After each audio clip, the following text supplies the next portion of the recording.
Oui, j'ai passé un bon moment. Et je dois vous dire que,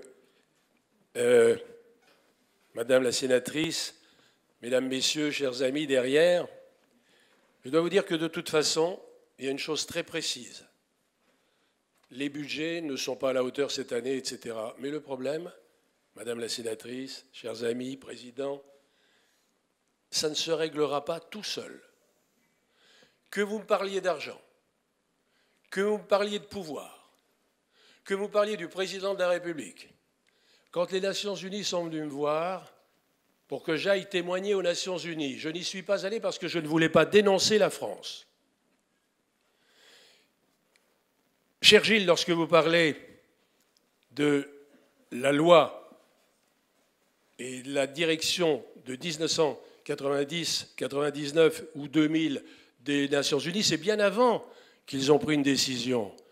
En 1975, l'article 4 dispose « Les handicapés ont les mêmes droits civils et politiques que tous les autres êtres humains. » Aujourd'hui, avec ceux qui partent ou ceux qui restent, ceux qui ne sont pas là, aujourd'hui c'est un message historique. Le président de la République a dit « L'amendement Creton est un amendement historique ».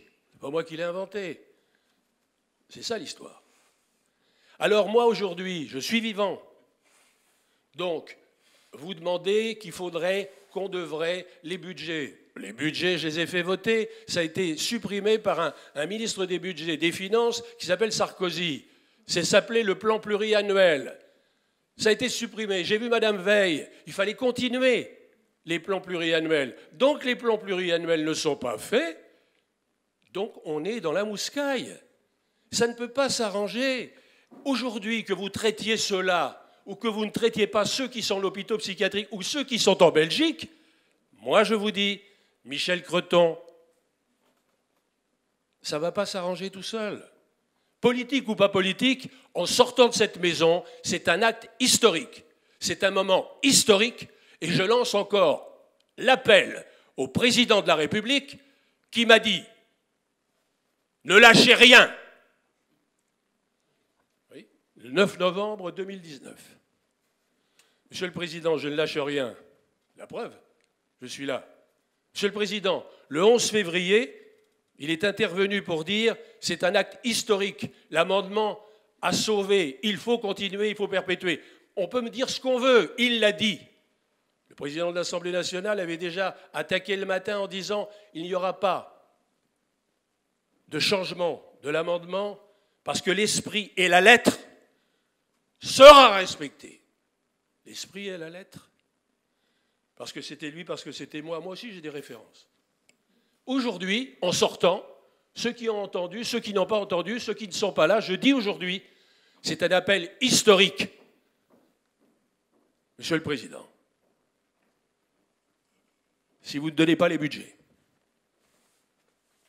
si vous ne donnez pas la confiance aux hommes politiques, aux associations, aux parents qui peuvent aider, qui ne peuvent pas aider, qui n'osent pas aider, qui ne savent pas aider, qui abandonnent souvent leurs enfants tout simplement parce qu'on les confie dans des hôpitaux psychiatriques. Vous oubliez une chose, Monsieur le Président,